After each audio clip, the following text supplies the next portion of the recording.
Hey guys, welcome to tonight's webinar on understanding and supporting ASD and the autism spectrum naturally. I'm not too sure where Kat is. She might be having trouble jumping on, so hopefully she'll jump on a little bit later.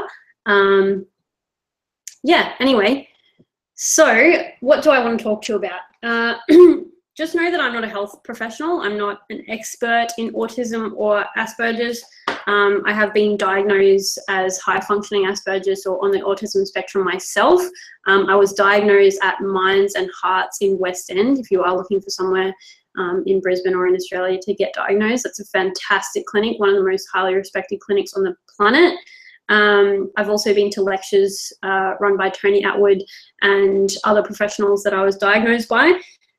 So I do understand a little bit about it, but again, I'm not a health professional, and nothing I say in this webinar is supposed to be, used to, treat anybody. And it's also, I'm talking about my experience. So obviously it's a spectrum, so there might be lots of different people's experiences on the spectrum. So yeah, just so you understand where that all sits. Again, I'm probably going to talk more about high functioning Asperger's because that's what I have. Rather than, non-verbal autism and the like, but a lot of these things that I'm going to talk about will also support and help anyone on the spectrum as well. Okay, so I just got to move my thing down a bit because I'm getting distracted by stuff. What do I want to talk about? Right, so when I got diagnosed with Asperger's, which was only a couple of years ago now, maybe 3 or 4 years ago, so I wasn't diagnosed until I was an adult, and it was actually really relieving for me to get an official diagnosis because then I was able to understand why I found certain things so challenging. But the woman that diagnosed me, the biggest thing that she wanted me to know was that having high functioning Asperger's or being on the autism spectrum was a gift, and that there were many gifts with it. There are also definitely challenges, but she really wanted to express to me what a gift it was as well. And I definitely feel like that. I'm very grateful for the gifts that come with it, and maybe we'll talk about the gifts first and then the triggers. So people with high functioning Asperger's tend to be highly focused and almost obsessed with certain topics that they're passionate about. So like for me, I really love Harry Potter. I've got that thing there is like a quote from a Harry Potter book that my friend Sean gave me. Wingardium Leviosa. It's Leviosa, not Leviosa. So I do love Harry Potter. I've got a Harry Potter tattoo. I just bought all the Harry Potter Peter Alexander stuff. I read Harry Potter to my kids every single night before they go to bed. I've watched all the movies about 1 million times. I read all the books regularly. I know all the stuff about Harry Potter. Hermione's birthday is the same birthday as me, 19 September, and I am obsessed with Hermione. So that's one of my obsessions or, focus areas. Another one, if you have been following me for some time, you might remember that I created a petition to take down the Heart Foundation. And we successfully, with all the people that helped out and supported that, had the tick of approval removed and a lot of their information reviewed on their website. So I became obsessed with, at the time, food and gut health and understanding saturated fat and cholesterol and understanding trans fat and sugar and all of the things that cause inflammation and cause heart disease. And I was really angry about the Heart Foundation telling people to eat margarine, trans fats, and putting tick of approval on things like Milo cereal with 27% refined sugar and praise mayonnaise with, Kat's messaging me. So I'm just going to reply to that because it's going to bother me if she's just keeping on messaging me. It's obviously having trouble getting on. Yeah, I'll just try and see if this works, adding her. Sorry, guys.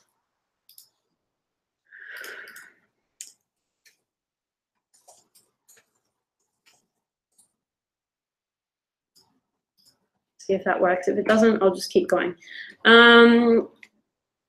Okay, so yeah, I became obsessed with that topic.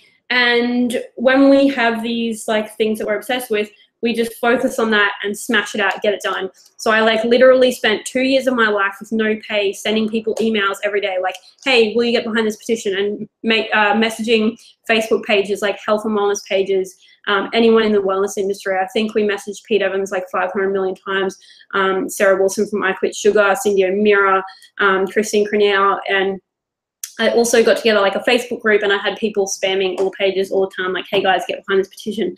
Eventually it worked, and some of the big dogs in the wellness industry got behind it. We were on Sunrise, Studio 10, Current Affair, all over ABC Radio, news, everywhere.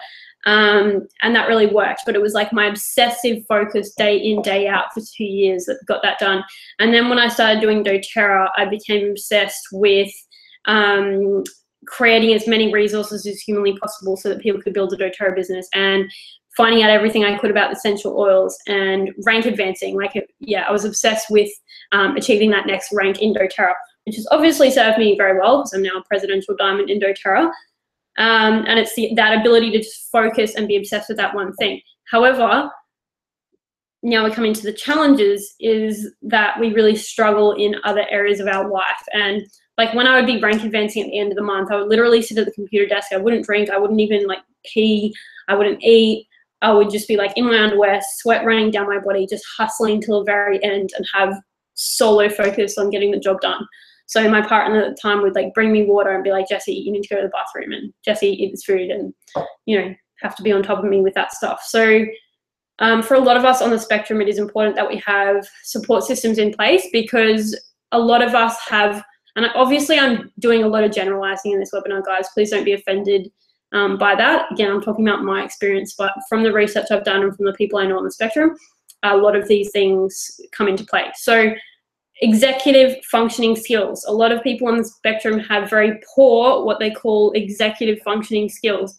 So we will get overwhelmed by things like having to do the shopping, meal plan, prepare the meal, then clean up after the meal. If our desk is messy or the house is messy or any of those things are at play. Hey, Kat, you managed to get on? I can't hear you. We'll just get overwhelmed by the task and kind of stare at it and not even know where to begin to deal with the mess or preparing the meals or any of that stuff. Hey. Hey, how's that? Is that any better? Yeah. Awesome. Yeah, so we're just talking about poor executive functioning skills, and I know that you, Kat, have very poor executive functioning skills from what I've observed of your behaviour, so that's interesting to me. Kat does not have a formal diagnosis of ASD or Asperger's, but she definitely has some traits. She's a bloody mess.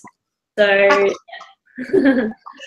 Oh, accurate. Actually, so my mum has autism. My sister has autism. My little boy has Down syndrome. So obviously since having him, I've become a lot better educated on what traits are. So my formal diagnosis is ADHD. I've got poor executive functioning. And yeah, just like Jessie, I've got things that I get a little bit obsessive over. Like when my son was first born, I became the expert on all things Down syndrome. I moved on from that. I obsessed on social media and wanted to learn everything about that. So it was really, really interesting spending more time with you, Jessie, and just learning about, like, we are polar opposites. My God, like, we've got so many differences, but we could be the same person in so many ways. So yeah, we've had some really good chats about this. So I was really excited to sit in with you on this webinar and learn more from you as well about what it is like to be a woman who not only has autism but didn't know. For me, that's fascinating. Did anyone ever think or suspect or tell any doctors, talk to your parents, or, you know, how did that work when you were younger? Well, the interesting thing is that both my parents have worked in disability their whole life. So they work with people with severe disabilities, so people with non-verbal autism, people with cerebral palsy, people with, you know, Down syndrome, people with lots of other disabilities. So they saw disability in their face every day. And I think because I am so high functioning, and also a lot of girls, women in particular, fly under the radar with autism spectrum because their traits are not as obvious as boys. So boys can become obsessed with things like numbers and trains and are very obviously socially dissimilar to girls or women on the spectrum. Girls or women on the spectrum become extremely good at imitating social interactions and social norms, and fitting, like making themselves appear to fit in, because it's very important for us to fit in. We feel highly rejected and highly disturbed and upset and uncomfortable if we don't fit in and if people are uncomfortable around us. But what happens is we, especially as women, we overshare and kind of overcompensate and can be very intense and really put people off, unfortunately, which is definitely my experience as a young person. So I didn't receive a formal diagnosis when I was young. I don't know if that was particularly a problem for me. Like, I had incredible family support. I think it became more of a problem as a teenager and as a young adult, to be honest. And I'm not even sure if I was on the spectrum as a young child. I know that certain things bothered me, like really loud noises, but it definitely wasn't the same as it was later in my life. So I think I had the Gardasil vaccination later on. My gut health became very, very poor, and my diet was very poor, and there were a lot of exterior toxins and things going on that could have maybe increased what I was experiencing on the spectrum. But yeah, unfortunately, a lot of girls and women don't get diagnosed, or especially, 20, 30 years ago, 40, 50, 60 years ago, it was very uncommon for girls or women to be diagnosed. The more common diagnosis, and I was diagnosed with depression and generalized anxiety disorder, and people thought that I might have bipolar or something because of the way that I would freak out and flip out. So people on the spectrum have what is called like a threshold of stuff that they can cope with, and things that make them tip over that threshold, and where they're going to have a meltdown. And some of you may have experienced me or someone else on the spectrum having a massive meltdown. It's not pretty. I'll go into what that kind of looks like in a second. But things that can take us over the threshold are too many appointments. Like, if I have to go out too many times and work out, right, I've got to get in the car, I've got to be at this place at this time, I've got to go into the doctor's office, I've got to speak to the receptionist, and I have to go and sit and have this appointment. Or if it's like a tax appointment, or I don't know, any freaking hair appointment. Oh, this is why I'm not even dyeing my hair anymore. I cannot deal with sitting in the hairdresser, all the chemicals, and they have you there for like 600 hours. I'm like, dude, freaking put the dye in, do the stuff, and get me the hell out of here. Who the hell wants to sit here for 6 freaking hours getting their freaking hair dyed? Oh my, it just makes me so angry. Anyway, let's stop talking about that because I'll get triggered. Also, like phone calls, if there's too many phone calls, this is why I have felt really guilty and bad, like not a good doTERRA leader, because I find having, like, if I have half-hour back-to-back mentoring calls, that's perfect way for me to have a complete meltdown and lose the plot totally. So I prefer my main leaders to just call me when they need me, so that it's not, if I see like appointments sitting there in my calendar, that's enough for me to have like a nervous breakdown or meltdown or anxiety attack. Obviously crowds, so convention and big events are a very challenging time for me, because there's noises, we're very sensitive to the energy around us as well. So lots of different people's energies, emotions happening, lots of people coming and talking to you, and you don't know how to respond. Like, when people come up to me, and it's really lovely, obviously, people are like, oh, you're so inspiring, love following what you do. What you do resonates with us so much. Your story's amazing. That person, I don't actually know how to respond in a socially acceptable way to that. So then I'm overwhelmed with like, how do I be normal and appreciative? And people touching me is just way too full on for me. It's just, yeah, that will take me over the threshold. Smells take me over the threshold. So people's perfumes, air fresheners, different food textures. So a lot of people on the spectrum have something called sensory processing disorder. So like, if I'm eating a soup or drinking a smoothie and there are lumps in it, not cool, man. I'm not having any more of it. A lot of people on the spectrum only want to eat white, bland stuff. So when I was growing up, I lived off 2-minute noodles, white bread, hot chips, pasta, cheese, all the white, bland foods, and sugar, because a lot of us have gut health issues, which really exacerbate the symptoms, if you will. So for me, using the Digest-Zen blend with doTERRA, I dilute that and do a clockwise stomach massage several times a day, put it in my water, and also using the doTERRA probiotics and doing a cleanse regularly, it's really important for me to have that upkeep of my gut health. Otherwise, if I'm just eating junk food all the time and I'm not using digestion, I'm not using the probiotics, I notice that my anxiety is much worse, I'm much more prone to meltdowns, my skin is way worse, and it's generally just a bad scenario. So I'm about to do the Gut Health Reboot program with Chantel and a few of those chicks again. I'll send out an email about that actually, because it's amazing, and it's October's the prep month and November's the cleanse month. What else was I talking about? So triggers, anything you want to add there? While you have a look at that, add in a little bit about and my own gut health. So, is that echoing? Can't hear you. Is that echoing? Yeah. Damn it. I think it might be. Let me know if it keeps doing it. But yeah, I'm doing the gut cleanse with you as well. That's really important because my diet's gone a bit downhill lately. But yeah, like I really noticed the difference in Parky when I'm not using Digestin regularly on him. He is such a poor eater. So, I mean, obviously he has Down syndrome, but neurological damage is damage, or neurological rewiring or pathways firing different affects, like a lot of it comes from the gut and a lot of it affects everything in the same way. It's creating noise neurologically, and just the more we can do to clean that up, the better. Also, it's really, you know, one of the best things you can do with your children, and I'm sure everybody knows this, but I had a really amazing conversation with Kristen Morrison, who owns Street Organics and wrote a book called Naturally Better Living, which focuses on children with neurological disorders. But she just talks about if you can take dairy out of your diet, do it for a child. I don't have that option with Parker. He has a lot of sustagen, which I'm trying to wean him off.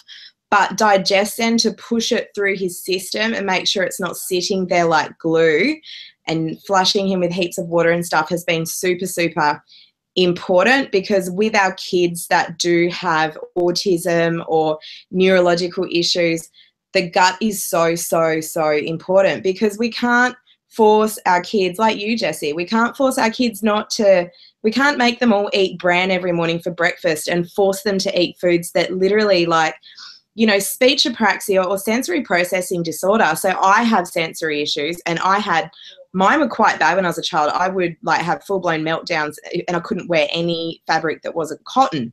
So we used to have, you know, big ordeals, and I was quite the same with food. Looking back now, you know, when I look at what Parker eats, I have been able to sub in some different things and encourage him in to eat things like fried rice, which isn't much better, but I can stir in a little bit of brown rice. But really anything we can do to get the digestive system flowing and working, and tummy rubs and, you know, warm baths, and not giving kids cold water as well, because that's triggering, that's slowing down the lymphatic system. Like, don't give kids, I know it sounds a bit floopy, but have a little research. If you can give kids warm water, you know how we drink hot water and lemon sometimes if we're feeling yucky? It actually helps flush your lymphatic system and get all the toxins out and flowing. Super important when we've got gut health issues. Yeah, never have iced or refrigerated water, and don't put ice in it. I just drink just room temperature water, but yeah, you can have warm water with lemon as well, or a little bit of Digestin as well. Gut health is definitely super, super important. For me, the kinds of foods that I will eat that are healthier foods are things like roast veggies, like even potato and sweet potato, fine, and steak, like, you know, mash and sausages. Really simple food that is still vegetables and meat. I'm not going to eat like a freaking stir fry. It's just never going to happen. Like, there's too many textures. There's too much going on. Curries and stuff, yeah, set me off. So I'll drink smoothies if they are pureed within an inch of their lives and have no resemblance of lumps or anything in them. So yeah, the more you can still get good quality food into kids and adults, but it needs to be what they like. Otherwise, I just stop eating. Like, at one stage, I was 38 kilograms because I just wouldn't eat it. And I was trying to eat really healthy, like 100% organic, paleo, all of these things, and then I just wouldn't eat because sensory processing, and yeah, I wasn't absorbing anything either. So Digestin's made a massive difference. And the Smart and Sassy blend as well can also increase metabolism as well, which can be helpful, and it can also help with appetite. Whether you're eating too much or eating too little, it actually helps regulate it. So that's another one to look into. Triggers, so yeah, try with people on the spectrum, try not to overwhelm their schedule. If you're caring for them or if it's yourself, don't book in 1,000 appointments. You know, get help if you can. For me, you know, I'm running a doTERRA business, so maybe enroll more people and invest some faster in having a cleaner, in, you know, I don't know, maybe you can sit down and talk to family and friends and loved ones to see if people can help out with some meals throughout the week, or you know, maybe do a barter system, some oils for a friend that's really good at slow cooked recipes and they can chuck them in the freezer. I've got a virtual assistant now that handles all the stuff that I'm bad at. She'll even deal with like paying bills and responding to emails and filling in forms for me. Like whenever I have to book a venue, she gets the form, she has to fill it in, she has to send it back. Or if you know, they need speaking to on the phone, she'll do that for me, because that stuff I'm very, very poor at. Quite bad at organisation as well. Show up to a webinar, write down 5 bullet points 5 minutes before it starts. So yeah, getting other people to help you manage stuff like that if you need to. So the essential oils that I use, especially if I know, like obviously I need to be in situations that I know are going to put me beyond my threshold, like convention and the big events next week with Emily Wright. So I will use essential oils to really support me through that. I'm super excited about our new oil, Copaiba, which they just released at the US convention a couple of weeks ago, because this is incredible nervous system support. It's actually more effective for me. You can see how much I've used of it already. I don't know if you can see that in a couple of weeks. I've used 2/3 of the bottle. I actually put a drop under my tongue because the nervous system support is instant. It really helps me sleep, but I also use it during the day, on the soles of my feet, behind my neck, on my wrists, and I just instantly feel my whole entire nervous system just coming back to base. I also use vetiver essential oil and Balance. Balance has vetiver in it, but I like doubling up with extra vetiver. So I layer vetiver first on the soles of my feet and down my spine. Then I layer Balance over the top, soles of the feet, down the spine. Some people on the spectrum will struggle to learn via, what's the word I'm looking for? Auditory learning. So like in high school, I thought I was really dumb. I literally thought I was like the dumbest person on earth, and the only job I could do would be to become a stripper, because I had a good body and I'm like a good dancer. I used to dance 8 hours a week professionally in school. So yeah, stripper was my career path. Anyway, because I couldn't understand what the teacher was saying, and I would just talk and play up and not focus and do assignments like the morning they were due and just roll into exams. But I always scrape through my exams, because anything that I read, I could read like an entire textbook right now and then regurgitate it and remember that for a really long time. But it doesn't even sound like English to me. So when I'm at stuff like convention, I can focus for maybe an hour, 2 hours max, and then I need to remove myself and go outside, because I can't actually understand the words they're saying. However, when I use the InTune Focus Blend, which is a roller bottle, I roll out on the back of my neck and put that on my wrist. It really, really helps me stay focused. And it's still a struggle for me to learn auditory, but it actually helps a lot. And my son Dominic, when he started prep, he had a lot of struggles with, you know, listening and staying focused and making appropriate choices and everything like that. And we started using the InTune blend on the back of his neck and wrists. And the teacher said that he was making much better choices and staying more focused and listening and all of those things. So yeah, we've had amazing results, not just from me and my son, but obviously I've got over 20,000 people in my team, and I get write-ins regularly from people thanking me and saying, wow, this is amazing. You know, my child's now focusing at school and it's making a massive difference to them. So the other oil that I use and I'm obsessed with is the Peace blend. This is not lavender peace, it's just peace in the blue bottle.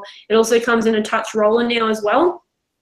And I use this on my wrists and especially on my heart chakra. So when I do have a meltdown, meltdowns, that's what I was going to talk about, what they look like. So a meltdown can consist of crying, hyperventilating, racing heart, like a panic attack, so really freaking out. It can also consist of literally just like lying in bed frozen in cold sweat staring at a wall. They can get violent. In high school especially, like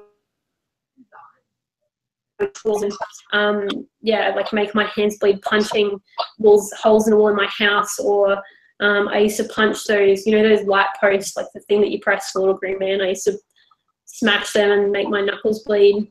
I I can still get really violent now. I have to really control myself. So like I'll throw things around the house, slam every door in the house, just like freak out, meltdown, and also can get really severe road rage as well. Like if people are cutting me off or traffic lights not going quickly enough and I'm already in a meltdown state, I'll just like let rip. You might have seen me driving around Brisbane swearing my head off at various assholes, which is always enjoyable. So essential oils help with that. If I'm having a massive meltdown, I can put peace on my heart chakra, and I can go from that not breathing, really tense state to actually breathing and calming back down from the meltdown. One thing really interesting to me when I was listening to Tony Atwood run a seminar on the Gold Coast, and he is like the world expert on autism and Asperger's. So highly recommend following him, getting his books. He's actually written a book on girls and women on the spectrum as well. So that's really fascinating. But he was saying that a meltdown is not a bad thing, and that it actually brings someone on the spectrum back to base. So if we're creeping above the threshold, creeping above the threshold, creeping above the threshold, keep creeping above the threshold with things like appointments, too many humans, touch, noise. Noise is particularly overwhelming for us, like airports, announcements, anything beeping. Like my mum wears this red watch and the thing friggin' ticks. It's like tick, tick, tick. I don't know how she lives with it. It's the loudest tick in the world. Anyway, keep going above the threshold. Airport, get on the plane. There's too many different foods, humans, announcements, and walking past the trolley every 10 seconds, etc. A meltdown can actually bring us back down to base. Whereas if we just stay at this high threshold state, our whole body is in like nervous system freak out, and it's not an enjoyable place to be. So yeah, don't freak out when someone has a meltdown.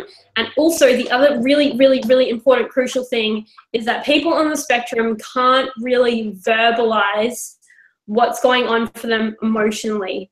That is a massive struggle for me, and it might not seem like it because I talk so openly about autism and my struggles and all that. Most of that is in the written form though, you will notice. Like I write about it on Facebook, I write about it on my blog, etc. Written form. So if someone is having a massive meltdown, don't be like, oh, what's wrong, honey?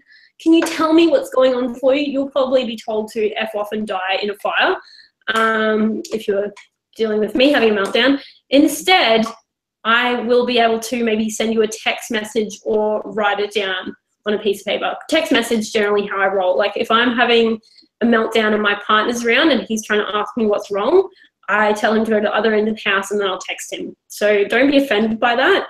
It's literally we can't verbalize what's going on for us. Yeah, and just kind of be there for them, make sure they're safe.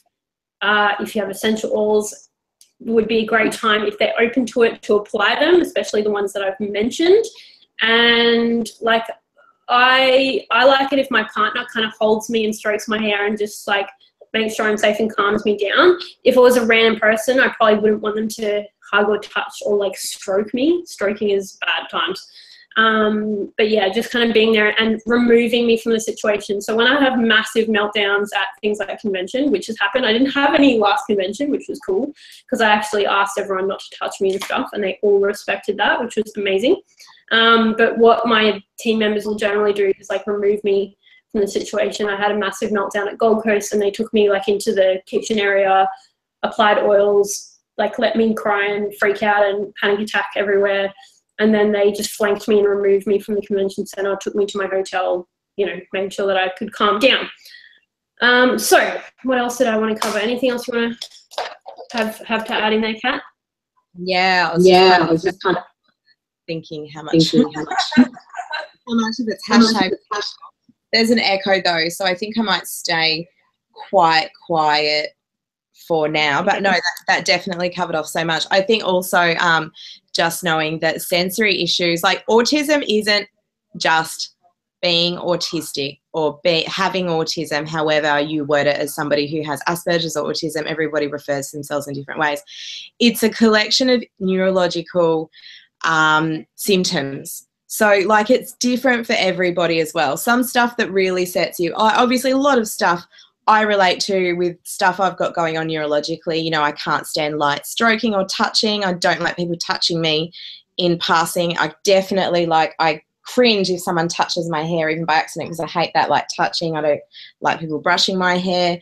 But, you know, all this stuff does cross over, and it all does come back to gut health, having a good sensory diet, supporting your body naturally, eating the right foods. Like, you can make such huge changes in your child's life or your own life. If you're listening to this and you're like, oh man, I actually follow Kat on Facebook and some of the stuff she's talked about I relate to, or wow, everything Jessie's saying on this webinar, like, so much of it is exactly me. You don't need to go running off and spend $2 billion on getting a formal autism assessment or diagnosis. Just try changing up your sensory diet, or try going and getting a really firm massage when you're having a really crappy day, if that's something you're open to. Or, you know, seeing, like, in our tips and tricks and tools and arsenals, like, if you've got a child that gets quite anxious, don't be afraid of the labels. Honestly, like, you know, I've been diagnosed with ADHD. I have a son with Down syndrome. I've got a daughter with anxiety. Give it all the labels you like.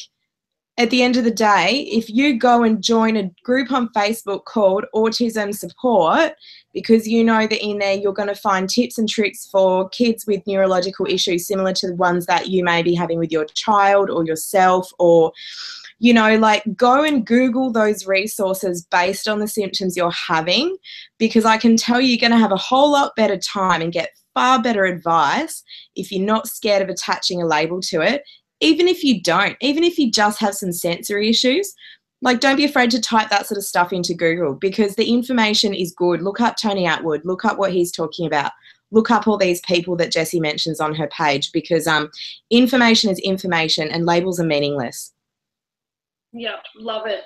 And use the essential oils because they help so much. So really what is important for me is making sure that instead of just constantly going over my threshold, that I do things for myself that are gonna, like, there's peaks and troughs. Obviously I need to have some appointments. Obviously I need to have some massive events. And then in between those times, like, I'll go to the beach and just really be in the sand and in the ocean and in the sun and calming right down. Or I'll have a 2-hour bath, or I'll read Harry Potter, or I'll watch a Harry Potter movie, or, you know, I'll use my essential oils, or I'll have a facial or a healing with someone that I trust that works in a way that doesn't overstimulate and trigger me.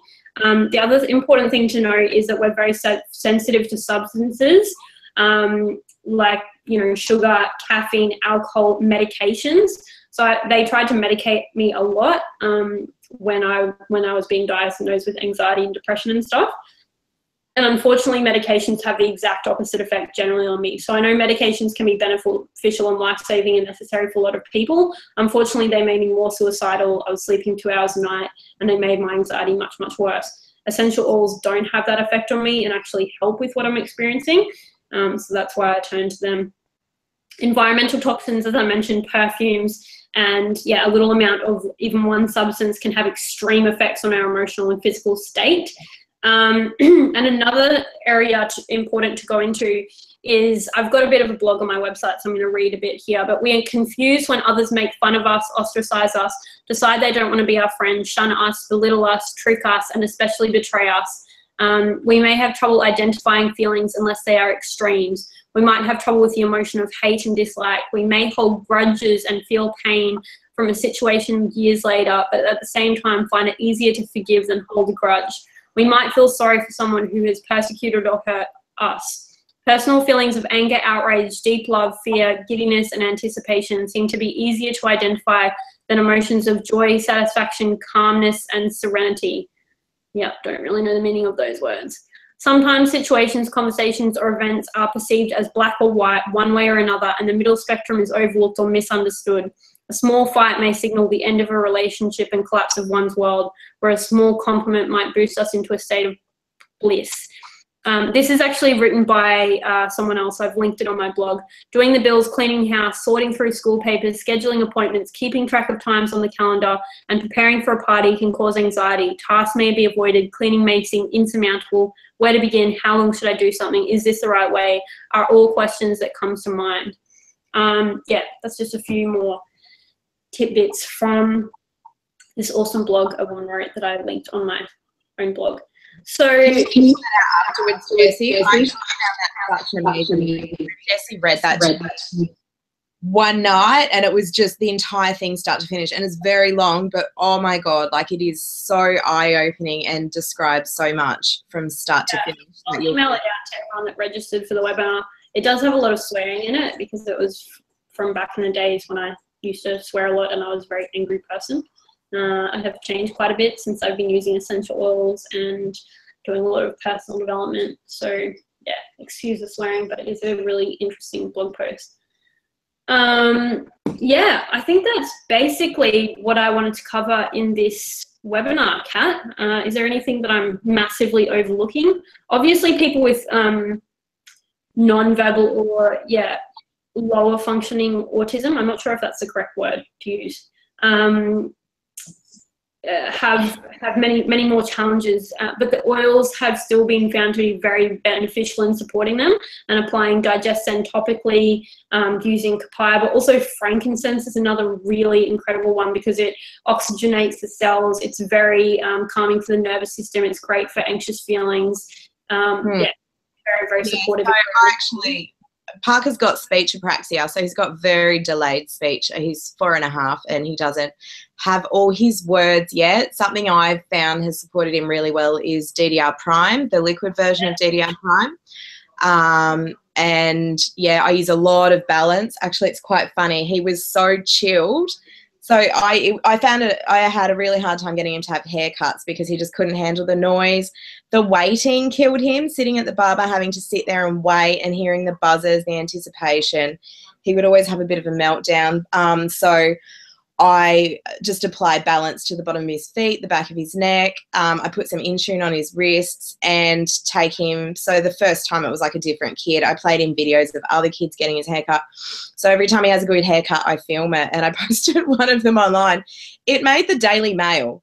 It made like the main news in Ireland of this gorgeous little boy with Down syndrome sitting there so calm, checking himself out in the mirror, doing one of these. And he just had gone from this ragey little kid to this calm little chilled out dude. And like, we still have days where we haven't stepped through the whole process, but balance really has had an incredible difference. And it's something that's super easy to diffuse as well for him. Lavender Peace has been great. I don't have such a good time on Lavender Peace. Lavender it can give me nightmares. But it's great for Parker. It's a great one to try. It's got vetiver in it. Vetiver's, and obviously you mentioned that before. But yeah, there's so many resources out there as well. And obviously it's like medicine, you know, like this is what can kind of annoy me about when people start looking into essential oils and they go, oh no, that doesn't work, that doesn't work. It's like, well, you don't walk into a doctor and go, okay, I need that drug, and it doesn't work on you. You go, all right, I'm out, tapping out. That's not how this works. These are really powerful, distilled, natural products, and they don't work on everyone. They're exactly, like in that way, they're similar to getting a prescription. Talk to other special needs parents. If you're a parent, talk to other people with Asperger's or autism or neurological issues or ADHD or someone who has, they don't need that diagnosis, by the way. They need that issue that you're having that they can relate to, that they can tell you what helped them. That's the main thing. Remove this diagnosis from the equation. You don't only get to take advice from people with Asperger's who are high functioning, who are 25 to 44, who are women. So there is a great amount of help out there, but definitely talk to people about what they've tried. Try different combinations, try different things, because, you know, balance was a winner for us. Lavender Peace was a huge winner for my daughter with her anxiety, but we had to go through a few to find that. She goes through a bottle every 3 weeks.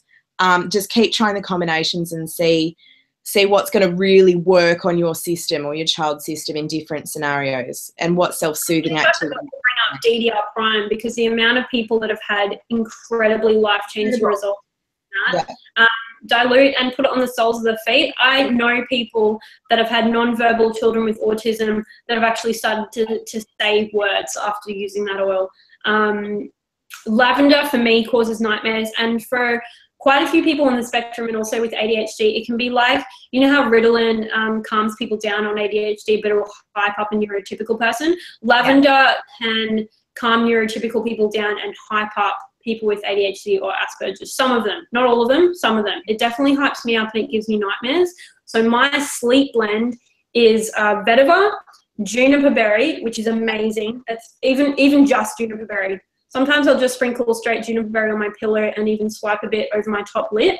And that, I actually get horrific nightmares and night terrors. Even if I don't use lavender, I just have a nightmare issue. So using juniper berry for nightmares, night terrors, amazing. Vetiver or cedarwood, and also bergamot, because some of the citrus oils, while they're uplifting, are actually very calming. And again, for neurotypical people, citrus oils might be like uplifting and energy stimulating, but they can actually be extremely calming for someone on the spectrum. So yeah, a few more good points to note. And yeah, DDR Prime is absolutely incredible. It's a blend of essential oils. It's got things like frankincense and clove, and yeah, really, really powerful, immune supportive, but also, what's the brain word? Neurological support. Neurologically supportive, and yeah, brilliant. So yeah, I think that's everything. Thank you guys so much for tuning into this webinar. If you don't yet have a wholesale account for doTERRA essential oils and products, please contact the person that introduced you to the oils. I know Kat's been sharing this webinar with her audience, so if it was Kat, contact her directly on her Facebook page. If it was me, reach out to me. If it was someone in a different team, please reach out directly to the person, because they'll be able to help you. They'll make sure you get in the right team, and whoever you sign up with is the team you're going to end up in. So if you found out about it through me, send me a message on Facebook or email info@getafreshstart.com.au, or just go on my website, getafreshstart.com.au, go to the Essential Oils tab. But otherwise, please go back to the person that introduced you. Hope you found this super helpful. The replay will be on YouTube, so feel free to share the link with any and everyone that wants more information on autism and yeah, understanding it better and supporting it naturally. So thanks so much for tuning in, guys. Appreciate you all. Thanks. Thanks, Kat, for sharing as well. See ya.